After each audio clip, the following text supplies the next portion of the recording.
বংশেই আছে নেতৃত্বগুণ, পরিবারেই শিখেছেন অধিনায়কত্ব। এবার মাঠে প্রমাণের পালা। হাত পাকানো দারুণ মৌকা দুর্বল উইন্ডিজের বিপক্ষে। গত এক যুগে দল পেয়েছে তার ব্যাটের অবদান। এবার কলার উঁচু করে টাইগারদের নেতৃত্ব দেবার ক্ষণ। মানসিকভাবে প্রস্তুত খান সাহেব, ব্যাটিংটাও করছেন বেশ। অধিনায়কত্বের প্রথম পরীক্ষায় তামিম মাঠে নামছেন শক্ত মনোবলকে সঙ্গী করে। মাহদি হাসানের রিপোর্ট।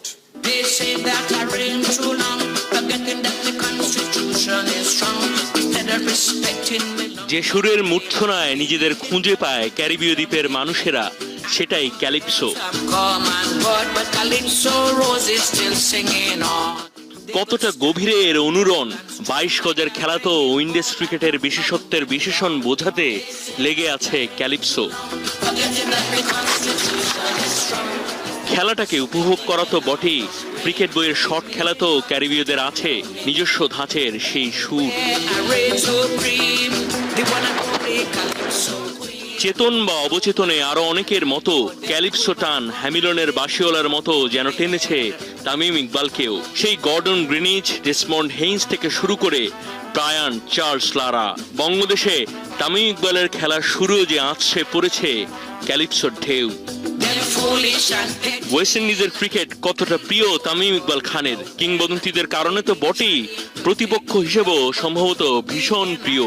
এতটাই যে অত্যন্ত সমৃদ্ধ ক্রিকেট সংস্কৃতির ধারক ওয়েস্ট ইন্ডিজের কেউ নেই তামিম ইকবালকে টেক্কা দিবে। উইন্ডিজের বিপক্ষে সবচাইতে বেশি রানের মালিক তামিম ইকবাল ছুঁয়ে ফেলবেন আরও একটা মাইলস্টোন। আসন্ন 3 ম্যাচের ওয়ানডে সিরিজে আর 67 রান করলেই দুই দলের হেড টু হেডে প্রথম ক্রিকেটার হিসেবে ঢুকে যাবেন হাজারের ক্লাবে। শুধুই কি তাই, দুই দলের ওডিআই হেড টু হেডে সবচাইতে বেশি রান করাদের তালিকা করলে যে কারো চাইতে এগিয়ে আছেন তামিম। ক্যারিবীয়দের বিপক্ষে 26টা ওডিআই খেলা ওপেনারের 2 শতকের পাশে অর্ধশতক 6টা। অবশ্য শুধু তামিম নয়, ক্রিস গেইল, শাই হোপরা বাংলাদেশিদের তুলনায় ঢের পিছিয়ে এই তালিকায়। অত্যন্ত পরিপূর্ণ ওয়েস্ট ইন্ডিজের ক্রিকেট সংস্কৃতি, তার বিপরীতে আমাদের ক্রিকেটও যে এগিয়ে যাচ্ছে সেটারই একটা ছোট্ট নিদর্শন। দুই দলের দেখায় সবচাইতে বেশি রানের মালিক তামিম ইকবাল। সমালোচনা তো তাকে নিয়েই হয় যে ভালোবাসার যোগ্য। ক্যারিবীয়দের বিপক্ষে রান 1000 তো বটেই, একদিন 7000 রানের মালিক ঢুকে যাবেন 10,000-এর ওডিআই রানের ক্লাবে। বিপক্ষে আসন্ন সিরিজ অধিনায়ক হিসেবে প্রথম অ্যাসাইনমেন্টে ব্যক্তিগত দলীয় অর্জনে মুখরিত হন তামিম ইকবাল। পুরনো এই ছবির মতো তামিমের ব্যাটের ভাষায় নিন্দুকও নন্দনে মুগ্ধতায় হাততালি দিয়ে উঠুক সহস্র বছর।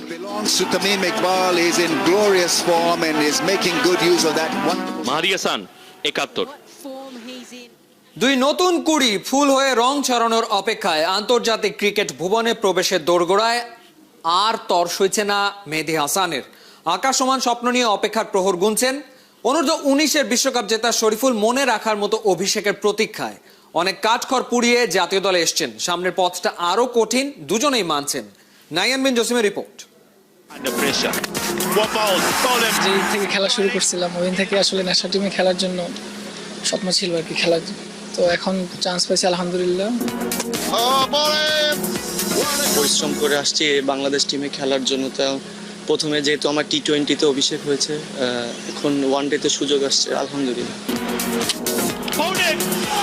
যখন আন্ডার-19 খেলতাম বা যখন ক্রিকেট খেলা শুরু করছি তখন থেকেই ভাবতাম যে সাকিব ভাই, মুশফিক ভাই, রিয়াদ ভাই, তামিম ভাই, মুস্তাফিজ ভাই ওনাদের সাথে যদি খেলতে পারি বা থাকতে পারি। স্বপ্ন পূরণে 3 নতুন মুখ হাসান মাহমুদ, মেহেদী হাসান আর শরীফুলের অভিব্যক্তিটা ভিন্ন, কিন্তু ওদের একটাই লক্ষ্য। হাসান মাহমুদের মাথায় জাতীয় দলের মুকুট উঠেছে 1 বছর আগেই টি20 ফরম্যাট দিয়ে। এরপর টেস্ট দলেও ডাক মিলেছে, এবার ওর নাম ওয়ানডে দলে। 21 বছর বয়সী ক্রিকেটারের শক্তি নিয়মিতই 140 কিলোমিটার গতিতে ঝড় তোলা। ডেথ ওভারে ওর দুর্দান্ত ইয়র্কার, সঙ্গে ধারাবাহিকতা। যখন যে এখানে যে ফরম্যাটে খেলি নিজের বেস্টটা দিব, জাস্ট প্রসেসটাই মেনটেন করতে চেষ্টা করবো, নিজেকে ফিট রাখবো ইনশাল্লাহ। ধারাবাহিকতা বজায় রাখা খুবই ইম্পর্টেন্ট। আপনার যেই সুযোগটা আছে ওটা কাজে লাগানো খুবই দরকার, সেই জন্য সবার দোয়া লাগবে ইনশাল্লাহ। playing for no spinning. ঘরোয়া ক্রিকেটে নিয়মিতই উড়ে চলেছেন শেখ মেহেদী। 27 বছর বয়সে ওয়ানডে অভিষেকের অপেক্ষায় থাকা ক্রিকেটারের শক্তির জায়গা ওর অভিজ্ঞতা, প্রেসার মোমেন্টে ব্যাট বা বল হাতে ও দারুণ ঠান্ডা মেজাজে। লোয়ার মিডল অর্ডারে মারকুটে। ওয়ানডে একাদশে জায়গা পেলে মেহেদীর কি বিশেষ কোনো পরিকল্পনা আছে? যদি বেস্ট ইলেভেনের সুযোগ হয়, নিজের সেরাটা দেওয়ার অবশ্যই চেষ্টা থাকবে। যেহেতু আমি বোলিং করতে পারি, ব্যাটিং করতে পারি, যে জায়গায় যেখানে সুযোগ আসে চেষ্টা করবো ওইখানে কাজে লাগানোর জন্য। মাত্র 19-এই পেস আক্রমণের ভবিষ্যৎ কাণ্ডারি শরীফুলের দারুণ বোলিং স্কিল, অ্যাগ্রেশন আর উইকেট টেকিং অ্যাবিলিটি ওকে জাতীয় দলে জায়গা করে দিয়েছে। বিশ্বজয়ের রেশ কাটতে না কাটতেই শরীফুল নতুন সম্ভাবনার দুয়ার খুলেছে। ও এবার বড়দের বিশ্বকাপটাও ছুঁয়ে দেখার স্বপ্ন দেখছে। ওয়ার্ল্ড কাপ চ্যাম্পিয়ন হওয়ার ওইখান থেকে আমার একটা মূল আমাদের ছিল, মানে মূল একটা শক্তি ছিল যে সবাই আমরা একত্র ছিলাম, দেশের জন্য লড়ছি। তো ওই একতা যদি এখানে আমরা সবাই ফাইটিং করতে পারি দেশের জন্য, তো ইনশাল্লাহ আমরা একদিন আবার ওয়ার্ল্ড কাপ চ্যাম্পিয়ন হবো ন্যাশনাল টিমে। রঙিন পোশাকে জাতীয় দলে ওদের 3 জনের পথ চলাটা রঙিন হবে। ক্রিকেট ভক্তরা সেই আশাতেই বুক মেধে আছে। নাহিয়ান বিন জসিম, ৭১। দুই দল মাঠে হাজির অথচ আম্পায়ার নাই, খেলা চালাবে কে? অবস্থাটা এমনই। টেস্ট পরিচালনার জন্য বিলেত থেকে আসার কথা রিচার্ড ইলিংওয়ার্থের। ব্রিটিশ সরকার বাঁধ সেধেছে, করোনায় তার আশা আটকে গেছে। বিসিবি মহা ফ্যাসাদে পড়েছে।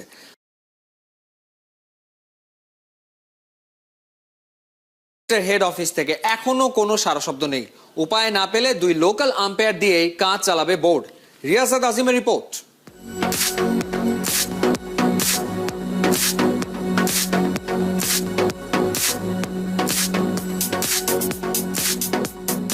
বাংলাদেশে ক্রিকেট ফিরতে ক্লাইম্যাক্সের শেষ নেই। এক একটা জট খুলছে আর বিপরীতে তৈরি হচ্ছে নতুন নতুন জটিলতা।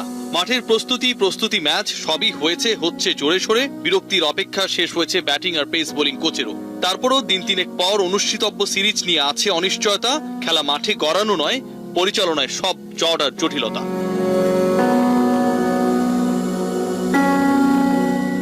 প্রথমবার টেস্টে ম্যাচ রেফারির ভূমিকায় বাংলার প্রতিনিধি নিয়ামুর রশিদ রাহুল। পুরনো খবর, দেশের ৫ম টেস্ট আম্পায়ার হিসেবে অভিষেকের অপেক্ষায় শরফুদ্দৌলা ইবনে সৈকত, সেটাও নতুন নয়। সৈকতের সঙ্গী কে হবেন? শুরুতে এলিট প্যানেল আম্পায়ার রিচার্ড ক্যাটেলব্রোর নাম শোনা গেলেও পরে সিদ্ধান্তে আসে পরিবর্তন। এই ইংলিশের স্বদেশী আরেক elite panel umpire Richard Illingworth আসছেন, নিশ্চিত করে আইসিসি। তবে নতুন বাস্তবতায় ক্যাটেলব্রো কিংবা ইলিংওয়ার্থ কারোই বাংলাদেশে আসার সম্ভাবনা বলতে গেলে নেই। লকডাউন ইংল্যান্ড, প্রাঞ্চাঞ্চলের মেট্রোপলিটনের রাজ্যে নীরবতা। করোনার নতুন ধরন উদ্বেগের প্যারামিটার করেছে উচ্চমুখী। ব্রিটিশ সরকারের ভ্রমণ নিষেধাজ্ঞা পরিস্থিতি করেছে আরো জটিল। দুই ইংলিশ এলিট প্যানেল আম্পায়ারের কোনো একজনের সব বাধা পেরিয়ে বাংলাদেশে টেস্ট পরিচালনা রীতিমতো দুঃসাধ্য। অন্যদের নিয়েও আছে জটিলতা। নিতিন মেনন ভারতের এলিট আম্পায়ার, ভালো বিকল্প হতে পারতেন টেস্ট পরিচালনায়। তবে ফেব্রুয়ারিতে ভারত ইংল্যান্ড সিরিজে থাকবেন নিতিন। এলিট প্যানেলে 3 অজি আম্পায়ার পল রেইফেল, রক টাকার কিংবা অক্সেনফোর্ড হোম সিরিজ নিয়ে আপাতত ব্যস্ত। সবচেয়ে বেশি জটিলতায় বিসিবি। আইসিসির আম্পায়ার্স ডিপার্টমেন্ট মেইল করে জানিয়েছে টেস্টের অ্যাপয়েন্টমেন্ট আপাতত চূড়ান্ত নয়। এদিকে আবার দুই ইংলিশ আম্পায়ারের ভিসা নিশ্চিত করেছে ক্রিকেট বোর্ড। নতুন যিনি আসুন না কেন, আছে নির্দিষ্ট দিনের কোয়ারেন্টিনের জটিলতাও। আকরাম ভাই, একটু অনিশ্চয়তা তৈরি হয়েছে, এটা আপনিও হয়তো জানেন। তো নিশ্চয়ই আইসিসি একটা প্রপার ডিসিশন দিবে। বিসিবি তো এটাতে নাথিং টু ওয়ারিড। আপনার আইসিসির গাইডলাইন যেভাবে আছে সেভাবেই আমরা কিন্তু ফলো করব। আর যদি কোনো কারণে আসতে না পারে বা অন্য কোনো জটিলতা হয়, তাহলে তো আমাদের দেশে ওই মাননীয় এম্পায়ার আছে, সেটা নিয়েই হয়তো বা আইসিসি বলবে, সেটা নিয়ে আমরা চালিয়ে যাব। এটা নিয়ে চিন্তা করার কোনো বিষয় নেই। পরিস্থিতি আরো জটিল হলে প্রথমবার একসাথে টেস্টে অভিষেক হতে পারে দুই লোকাল আম্পায়ারের, যা হবে প্রথার বিপরীত। এলিট আম্পায়ার ব্যতীত টেস্ট পরিচালনা কল্পনাতীত। তবে ২৬ জানুয়ারির পর ব্যস্ত থাকবেন না লঙ্কান আম্পায়ার কুমার ধর্মসেনা। আপাতত তাকেই ভাবা হচ্ছে সেরা বিকল্প। রিয়াসাত আজিম, ৭১। ক্যারিবিয়ানদের মেলা ভক্ত এই বাংলায় গেইল, পোলার্ড, আন্দ্রে রাসেলদের নিয়মিত খোঁজখবর রাখেন। তেমন মানুষের সংখ্যাও নিতান্ত কম না। কিন্তু কারা এলো বাংলাদেশ সফরে? অখ্যাত অনেক নামের সাথে পরিচিত না এই জনপদের ক্রিকেট ভক্তরা। শুধু বুঝতে পারছে দলটা খুব একটা জাতের না। আসলে কি তাই? ক্যারিবিয়ানদের ওয়ানডে আর টেস্ট দলের আদ্যপান্ত ধারাবাহিকভাবে বিশ্লেষণ করছে খেলাযোগ। আজ কাইল মেয়ার্সের গল্প থাকছে খালিদ জামিলের রিপোর্টে। Look at this. That is as rare as you'll see. স্রেফ জোরে বল করে ইংলিশ ব্যাটসম্যান মিচেল ক্যারবেরির ব্যাট দুভাগ করে দিয়েছিলেন অস্ট্রেলিয়ান পেসার রায়ান হ্যারিস। ঘটনা 2014 সালের অ্যাশেজ সিরিজে। ক্রিকেটে এমন ঘটনা নতুন নয় মোটেও। আগের বছরই এমনই এক কাণ্ড ঘটেছিল ক্যারিবিয়ান প্রিমিয়ার লিগেও, তবে সেবার বলের জোরে নয়, নিজে পিটিয়েই ব্যাট ভেঙেছিলেন বার্বাডোস ট্রাইডেন্টসের ব্যাটসম্যান কাইল মেয়ার্স। ক্যারিবিয়ান এই অলরাউন্ডার এবার এসেছেন বাংলাদেশে। অনেক নতুন মুখের ভিড়ে 28 বছর বয়সী ক্রিকেটার আছেন ওডিআই আর টেস্ট দুই ফরম্যাটের দলেই। Hi, my name is Kyle Mears, all-rounder. বছর দশেক ধরে খেলছেন শীর্ষ ঘরোয়া ক্রিকেটে, তবে ফুটবলের প্রতি টান অনেক বেশি। ইংলিশে ব্যাপক শৌখিন কাইল মেয়ার্স। হার্ড হিট করে ব্যাট ভাঙার দৃষ্টান্ত থাকলেও মেয়ার্সের আন্তর্জাতিক ক্যারিয়ারের দৌড় 2 টি20 পর্যন্তই। তাই ওর ক্রিকেটিং ক্যালিবার বুঝতে চোখ বোলাতে হবে ঘরোয়া ক্রিকেটের পরিসংখ্যানে। লিস্টে ক্রিকেটে ধারাবাহিকতা না থাকলেও এক ইনিংসে 140 পর্যন্ত তোলার রেকর্ড আছে। আর সে কারণেই নিজের সেরা দিনে বাংলাদেশের বিপদ হতেই পারেন এই ক্রিকেটার। মেয়ার্সের সবচেয়ে বড় প্লাস পয়েন্ট, সে অলরাউন্ডার। ঘরোয়া ওয়ানডেতে 56 ম্যাচে 58 উইকেট, ইকোনমি 5-এর নিচে। ফার্স্ট ক্লাসে ওর বোলিং ক্যারিয়ার সাকিব তামিমদের চোখ রাঙাবেই। 32 ম্যাচে 72 উইকেট, ইকোনমি মাত্র 2.75। সবশেষ ক্যারিবিয়ান প্রিমিয়ার লিগে মেয়ার্সের ব্যাটিং দাপট ছিল চোখে লাগার মতোই। 9 ম্যাচে 222 রান করে আসরের সেরা 10-এ জায়গা করে নিয়েছিলেন। সিপিএল এর তরতাজা ফর্মটা বাংলাদেশের মাটিতেও ধরে রাখতে পারলে মেয়ার্স হতে পারে ক্যারিবিয়ানদের তুরুপের তাস, আর টাইগারদের জন্য দুশ্চিন্তার কারণ। খালিদ জামিল, 71। দুর্যোগের ঘন ঘটা কাটিয়ে আন্তর্জাতিক ক্রিকেট ফেরাচ্ছে পাকিস্তান। 14 বছরের অপেক্ষার অবসান, সফরে এসছে সাউথ আফ্রিকা। সব দেশ যখন বায়োবাবল তৈরি করতে হিমশিম খাচ্ছে, তখন পাকিস্তানের জন্য বাড়তি মাথা ব্যথা নিরাপত্তা বলয়। পাশাপাশি বিতর্কের কোনো কমতি নেই। দল নিয়ে তর্ক, মিসবাহ ওয়াকারের কোচিং নিয়ে বিস্তর আলোচনা চলছে। নাজমুল রানা রিপোর্ট। সূর্য উকিদে আকাশ, মাঠকর্মীর ব্যস্ততম দিন কাটছে। হঠাৎ এমন তড়িঘড়ি কেন পাকিস্তানে, প্রশ্নের উত্তরটাও জেনে গেছেন নিশ্চয়ই। 14 বছর পর ইমরান খানের ঘরে প্রোটিয়াদের পা পড়েছে। জোকারদের বরণে আয়োজনের কোনো কমতি রাখেনি পাকিস্তান। স্তরের পর স্তরে বিছিয়েছে নিরাপত্তার চাদরটা। তবে কার্পেট বিছিয়ে কি আর ক্ষত লুকানো যায়? কলঙ্ক কি ঘুচে বাহ্যিক অতিথি আপ্যায়নে? বারবার বারাভাতে কোন সাউথ আফ্রিকার বিপক্ষে টেস্ট সিরিজ সামনে রেখে 20 সদস্যের দল ঘোষণা করেছে প্রধান নির্বাচক মোহাম্মদ ওয়াসিম। সেই দলে 9টাই আছে নতুন মুখ, তাই তার বিচক্ষণতা নিয়েও প্রশ্ন উঠেছে। অনেকে বলছেন যে কোনো স্কুল টিমের কাছেও এই দলটা হবে ধরাশায়ী। সেই বিতর্কের সাথে পুরনো একটা সুরও আছে, আমিরের অবসর। আগেই আমির অভিযোগ করেছিলেন এই ম্যানেজমেন্ট বড্ড বেশি তোষণ প্রেমী, আছে স্বজন পোষণটাও। বিরুদ্ধে গেলেই নাকি বাঁকা করে চোখটা। এবার সেই আমিরই আর একটা প্রশ্ন তুলেছেন। विकी भाई लेजेंड रहे हैं क्रिकेट में, मिसबाह भाई बहुत अच्छे कप्तान रहे हैं, लेकिन ওয়াকার ইউনুস কিংবদন্তি ক্রিকেটার, মিসবাহ বড় মাপের অধিনায়ক।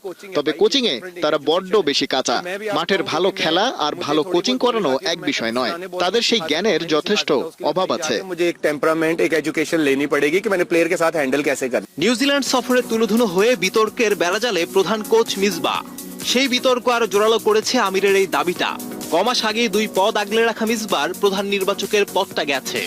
ঘরপোড়া গরু, তাই সিঁদুরে মেঘে আছে ভয়। এবার মিসবাহ খুঁজছেন বাঁচার উপায়। মিসবাহ বাঁচার উপায় পেয়ে গেলেও সেনাবাহিনীময় রাজনীতির জাতাকলে পিষ্ট গোটা পাকিস্তানি আছে খাদে পড়ে। অর্থনীতির ভাঙা বাক্স হাতে, তাই ইমরান খানের চেষ্টা। ক্রিকেটে যদি মানটা বাঁচে, তবে শেষ রক্ষাটা হচ্ছে কই? কেউ না কেউ তো পাকা ধানে দিচ্ছে মই। নাজমুল রানা, 71। দায়িত্ব নিয়ে 100 দিন পার করলো শুটিং স্পোর্ট ফেডারেশনের নতুন কমিটি। ঝিমিয়ে পড়া খেলাটায় ফিরেছে গতি। আন্তর্জাতিক প্রতিযোগিতায় সাফল্য দিচ্ছে উকিঝুঁকি। জানুয়ারিতেও একটা কম্পিটিশন আছে, এশিয়ান শুটিং কনফেডারেশনের প্রতিযোগিতা। ওটাতে ফল ভালো হবে আশাবাদী কর্তারা। আসর সামনে রেখে ক্যাম্পে যোগ দিয়েছে আরো 13 শুটার। অর্ণব বাপির রিপোর্ট। এরই মধ্যে সুখের 100 দিন পার করেছে বাংলাদেশ শুটিং স্পোর্ট ফেডারেশনের বর্তমান কমিটি। শুটিং এর অচল অবস্থা কাটাতে গেল সেপ্টেম্বরে মেজর জেনারেল আতাউল হাকিম সারোয়ার হাসানকে সভাপতি করে অ্যাডহক কমিটি ঘোষণা করে জাতীয় ক্রীড়া পরিষদ। দীর্ঘদিন অচল থাকা শুটিং এ লাগে পালাবদলের হাওয়া। গুরুত্ব দেওয়া হয় শুটারদের চাওয়া পাওয়া। কখনো মনোবিদের ক্লাসে বাকি শাকিলরা, কখনো বা বিসিবি ডক্টর দেবাশিস বিশ্বাসের পরীক্ষা নিরীক্ষা। নিয়মিত অনুশীলনের বাইরেও একজন শুটারের এসব বড্ড প্রয়োজন। করোনা পরিস্থিতির মধ্যে শেখ রাসেলের নামে আন্তর্জাতিক অনলাইন শুটিং চ্যাম্পিয়নশিপ আয়োজন করে বাংলাদেশ তৈরি করেছে নতুন এক ইতিহাস। সেই পথে এবার হাঁটছে এশিয়ান শুটিং কনফেডারেশনও। এই মাসেই হচ্ছে অনলাইন শুটিং প্রতিযোগিতা। কম্পিটিশনটা করব 29 এবং 30 তারিখ। এটার জন্য আমরা 16 জনকে নিয়ে এসেছি।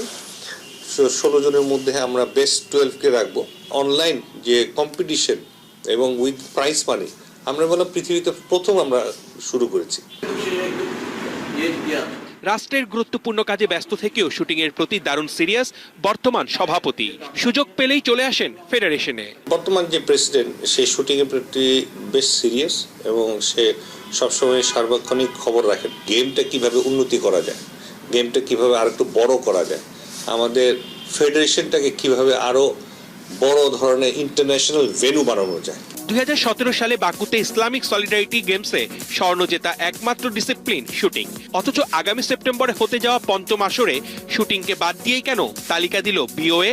শুটিং ইভেন্টেই নাই, কিন্তু আমি উইকিপিডিয়াতে যখন ব্রাউজ করে দেখলাম তখন বললাম দেখছি যে তাদের শিডিউলে দেখাচ্ছে। তো যেহেতু অলিম্পিক এবং ওই গেমস ডাইরেক্ট যোগাযোগ করে, এই যে যোগাযোগে এখন কোথায় মিস হয়ে গেল আমি জানি না। আমরাই একমাত্র মেডেল পেয়েছিলাম। সো অবশ্যই আমাদের প্রায়োরিটিটা তো থাকা সবচেয়ে বেশি উচিত। বড় সব আন্তর্জাতিক ইভেন্টের আগে অনলাইন প্রতিযোগিতাগুলোকে নিজেদের অনুশীলনের মঞ্চ হিসেবে দেখছেন বাংলার শুটাররা। অর্ণব বাপি, 71। এই ছিল এই মুহূর্তের খেলা যুগে সরাসরি সংবাদ অনুষ্ঠান। দেখতে থাকুন 71-এর ফেসবুক পেজ এবং সাবস্ক্রাইব করুন 71-এর ইউটিউব চ্যানেলে। প্রতি মুহূর্তে আমরা জানাচ্ছি করোনা সবশেষ ভয় নয়, সচেতনতায় জয়।